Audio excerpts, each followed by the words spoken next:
Hello friends, कैसे हैं आप लोग। उम्मीद करते हो कि आप अच्छे होंगे और स्वस्थ होंगे। स्वागत है आपका अपने YouTube channel education view point पर।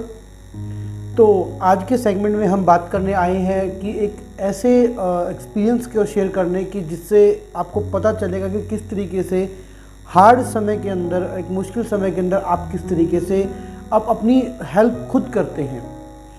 दोस्तों, एक ऐसा एक्सपीरियंस मैं आपके साथ शेयर करने जा रहा हूं जो मेरी लाइफ के अंदर जब मैं उसे देखता हूं तो शायद वो वाला एक्सपीरियंस मुझे बहुत कुछ सिखा कर जाता है। ये उस समय के बारे में है, उस टाइम के बारे में है जब अगर इंसान जो है या कोई स्टूडेंट है, अगर उसे कुछ हार्ड थिंग मिलती है तो शायद वो टूट जाता है। लेकिन किस तरीके से एक जो स्टूडेंट है अपनी सूझबूझ के साथ क्या कर सकता है, अपनी जो मुश्किल परिस्थितियों के अंदर भी क्या कर सकता है, उसका सामना कर सकता है। तो आज के इस सेगमेंट के अंदर हम इसी के बारे में डिस्कस करने वाले हैं कि किस तरीके से आप अपने एक जो टाइम पीरियड है, जो एज ए स्टूडेंट आपका जो एग्ज़ाम हॉल के अंदर जो फियर है, ये जिस भी तरीके से आपका अगर मान लीजिए हार्ड एग्ज़ाम आता है तो आप किस तरीके से उसको टैकल कर सकते हैं। दोस्तों, ये बात जो थी मेरे एक एग्ज़ाम के से रिलेटेड थी। आईपीसीसी जो ग्रुप 1 था उसके जो एग्ज़ाम होने थे वो नवंबर 2016 के अंदर होने थे।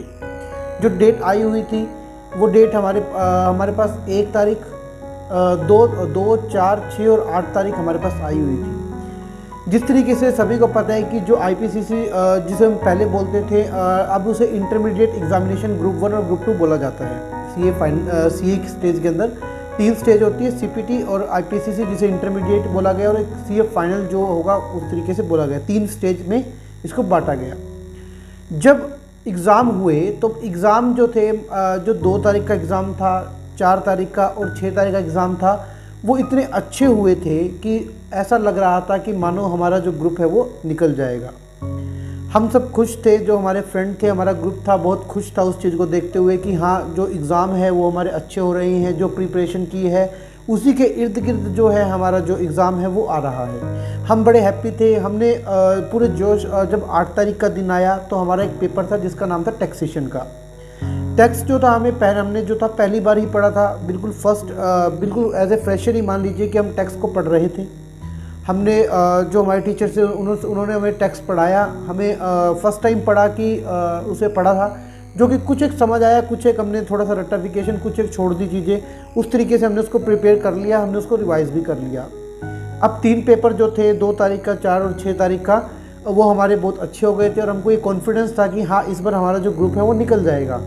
लेकिन हम क्या हुआ कि हमेशा की तरह हमने प्रिपरेशन की, टेक्स्ट की हमने तैयारी शुरू की। एक दिन पहले का जो गैप, हमको एक दिन की छुट्टी जो मिलती थी उसके अंदर हमने तैयारी की। और तैयारी करने के बाद जब हम नेक्स्ट डे एग्ज़ाम में पहुंचे तो हम सभी खुश थे। सभी फ्रेंड ने मिलकर बात की कि हाँ दोस्तों, काम करेंगे कि हम कि एग्ज़ाम ख़त्म होने के बाद मूवी देखने का प्रोग्राम बनाएंगे, क्योंकि हम 1 से 1.5 महीने के अंदर जो टेस्ट वगैरह जिस इंस्टीट्यूशन में हम पढ़ रहे थे वहाँ टेस्ट वगैरह चल रहे थे, तो उस चीज़ को लेकर हम फ्रस्ट्रेशन में आ जाते हैं स्टूडेंट। तो हम भी जो था फ्रस्ट्रेशन में आ चुके थे कि हाँ, बस अब कुछ नहीं करना। आज का पेपर जो है, 3 पेपर अच्छे हो गए हैं और आज का पेपर और अच्छा हो जाएगा और हमारा क्या हो जाएगा, एक ग्रुप क्लियर हो जाएगा। क्योंकि सीए स्टेज के अंदर क्या होता है कि आपका एक एक ग्रुप जो है, एक एक पेपर जो है बड़ा ही इंपॉर्टेंट रोल प्ले करता है।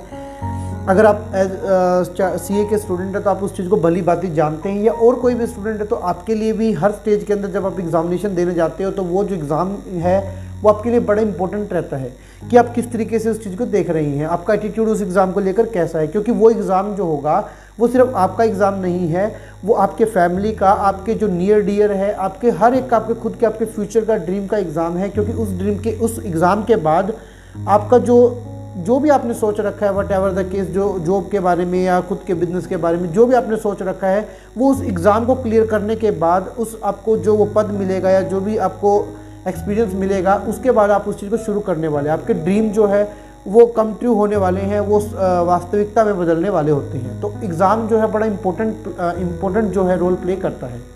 हम भी उस तरीके से गए और 8 तारीख को जैसे ही हमने एग्ज़ामिनेशन सेंटर पे एंटर किया तो हम सभी खुश थे। हमने बना लिया कि हाँ, प्रोग्राम की हाँ एक काम करेंगे, हम एग्ज़ाम देते ही तुरंत मूवी में चलेंगे, थिएटर में जाकर, पीवीआर में जाकर हम मूवी देखेंगे। लेकिन क्या हुआ, हमने एग्ज़ाम देने बैठे, लेकिन जैसे ही हमारे पास एग्ज़ामिनेशन हॉल के अंदर एग्ज़ाम शुरू हुआ तो हमें जो है कि 15 मिनट रीडिंग के मिलते हैं। 1:45 बजे हमको जो क्वेश्चन पेपर है मिल जाता है और 2 बजे हमारा जो एग्ज़ाम है वो शुरू हो जाता है। जैसे ही हमने पेपर को देखा तो हम जो थे बिल्कुल ब्लैंक हो गए थे, बिल्कुल ब्लैंक, क्योंकि हमने ये चीज़ सुन रखा था कि जो हमारा इंस्टीट्यूट है ICAI वो क्या करता है कि हर प्रत्येक जो ग्रुप है, चाहे वो फाइनल का हो या इंटरमीडिएट का हो, एक पेपर जो है वो थोड़ा सा हार्ड बनाता है ताकि जो परसेंटेज रखनी है या मतलब जो टेस्टिंग करनी है स्टूडेंट की वो आप कर सकें। तो क्या था कि उसको देखकर हमारे सबके क्या थे, हवाइयाँ उड़ गई। हमने देखा कि हाँ यार ये तो बड़ा मुश्किल पेपर है, ये तो कैसे होगा। कंसेप्ट जो थे दिमाग में आ नहीं रहे थे, क्योंकि टेक्स्ट जो था वो फर्स्ट टाइम हमने पढ़ा था। तो चीज़ें बड़ी डिफ़िकल्ट होनी शुरू हो गई। सभी के चेहरे में देख रहा था एग्जामिनेशन के अंदर, हमारे जो कक्षा के अंदर, क्लास के अंदर 32 स्टूडेंट बैठे थे, एक एग्जामिनर था। तो हम सब बैठे मैंने सबको देखा कि सभी लोग ही क्या थे, उस चीज़ को लेकर टेंस थे, नर्वस थे कि हाँ ये क्या हो गया है ये एग्ज़ामिनेशन। हमारे जो अरमान थे कि हम मूवी देखने जाएंगे या और मौज मस्ती करेंगे, एग्ज़ामिनेशन ख़त्म हो चुके हैं, अच्छे हो गए हैं, अब वो सारा का सारा ही क्या हो गया था, अब उसके बाद पानी फिर गया था, क्योंकि एक एग्ज़ाम हमारे पूरे ग्रुप को ख़त्म कर सकता था। अब हमने क्या किया, अब मैं देख रहा था आसपास में कुछ बच्चे थे जो थोड़े बहुत इमोशनल होकर कि हाँ ये कैसा एग्ज़ामिनेशन आ गया, रो भी पढ़ रहे थे। फिर अब क्या था कि अब नेक्स्ट जो टारगेट था कि हाँ अब मन में यही चीज़, अब मुश्किल परिस्थितियाँ आ चुकी थी कि हाँ अब कैसे टैकल किया जाए। तब आपका जो विवेक है, आपका जो एक्सपीरियंस है, आपका जो बुद्धि है, वो आपका जो है वो आपका साथ देने वाली है। और हाँ एक चीज़ और दोस्तों कि अगर आपने जो चीज़ पढ़ रखा है, अगर आपने समझ रखा है, तो हाँ क्यों देर सवेर लेकिन आपके दिमाग में वो आने वाली है, क्लिक करने वाली है। जो आपने पढ़ा है एग्जामिनेशन उनमें बड़ी फास्ट से आपके दिमाग में वो चीज़ें चलती हैं। अब क्या था, अब हमने सोचा कि हाँ अब कुछ ना कुछ तो करना पड़ेगा। अब दिमाग में सिर्फ यही था कि अगर मान लीजिए एग्ज़ामिनेशन तो देखिए करने के बाद ही हमको कोई नंबर देगा, खाली शीट पे कोई नंबर नहीं देगा। अब करते करते करते करते करते धीरे धीरे धीरे धीरे धीरे करके 51 नंबर का किया, जिसमें से कुछ थोड़ा बहुत ठीक था, गलत था, बट माइंड में यही चल रहा था कि हाँ अब की बार तो बंटा गोल हो गया है, अब की बार क्लियर नहीं होगा। उसके बाद क्या हुआ कि जैसे जैसे मान लीजिए आगे बढ़े हम, टाइम स्पेंड होता गया, हमने क्या किया, एग्ज़ाम जो आ रहे थे या जो नहीं आ रहे थे उनको भी थोड़ा सा करने की कोशिश की, क्योंकि अब ये था कि अब कुछ ना कुछ लिखेंगे तभी वो नंबर देगा। अगर हम 40 नंबर मिनिमम चाहिए थे, अगर मैं 80 नंबर का करता हूँ तभी जाके मान लिया आधे नंबर भी 50% भी वो देते हैं तो 40 नंबर बन जाएंगे। तो करते करते रोते रुआते क्या हुआ कि 88 मार्क्स का जो पेपर था वो मैंने कंप्लीट किया 88 मार्क्स के अंदर। और ये था कि 88 मार्क्स का किया है तो हाँ 50% भी अगर देगा तो क्या पता भाई 44 नंबर आ जाए या 42 आ जाए, 40 आ जाए, क्योंकि एक्सपेक्टेशन तो बिल्कुल भी नहीं थी। क्योंकि ये था कि हाँ एग्ज़ाम जो है वो अब ख़त्म हो चुका है, ओवर हो चुका है, क्योंकि एग्ज़ाम देखने के बाद ही हमारे जो चेहरे की हवाइयाँ थी वो उड़ चुकी थी। हम सभी लोग फियर थे उस चीज़ को लेकर, बस सिर्फ एक चीज़ पता था कि करने पर ही होगा, अब तो कुछ करेंगे तभी कुछ नंबर मिलेंगे वरना कुछ नहीं मिलेगा। उस 3 घंटे के अंदर जो टिका, वो जो 32 बच्चे थे उनमें से 50% से भी कम पास हुए थे, जिसमें से मैं भी एक था। 42 मार्क्स आए थे, 4 नंबर की ग्रेस मार्क मिलकर 46 नंबर मेरे बन गए थे। मैं बड़ा हैप्पी था। अगर अगर बात करें तो घर वाले, जब मैं घर आया एग्ज़ाम देकर तो सिर्फ एक ही घर वाले पूछ रहे थे हाँ मैं पास हो जाएगा। सिर्फ मेरे मन में एक यही था कि हाँ अगर आज वाले पेपर में जो टेक्स्ट का पेपर था उसमें पास हो गया तो डेफिनेटली मैं पास हो जाऊंगा, कोई दिक्कत की बात नहीं है, वरना फिर मुझे दोबारा देना पड़ेगा, नेक्स्ट जो 6 मंथ में होंगे वो देना पड़ेगा। हालांकि नेक्स्ट डे ही क्या हो गया था, नोटबंदी भी हो गई थी। 8 नवंबर के दिन, 8 नवंबर 2016 के अंदर जो थी वो नोटबंदी भी हो गई थी। तो इस चीज़ से क्या सीख मिली, जब पास हुए तो बड़े हैप्पीनेस जो थी वो ठिकाना नहीं रहा। प्रे जो थी जो चलती रह रही थी कि हाँ भगवान पास कर देना, क्योंकि जब डूबते को तिनके का सहारा वाली बात हो जाती है। क्योंकि अब हमने कर्म तो हमारे कर दिए, लेकिन अब जो लक फैक्टर है वो भी बड़ा इंपॉर्टेंट रहने वाला था।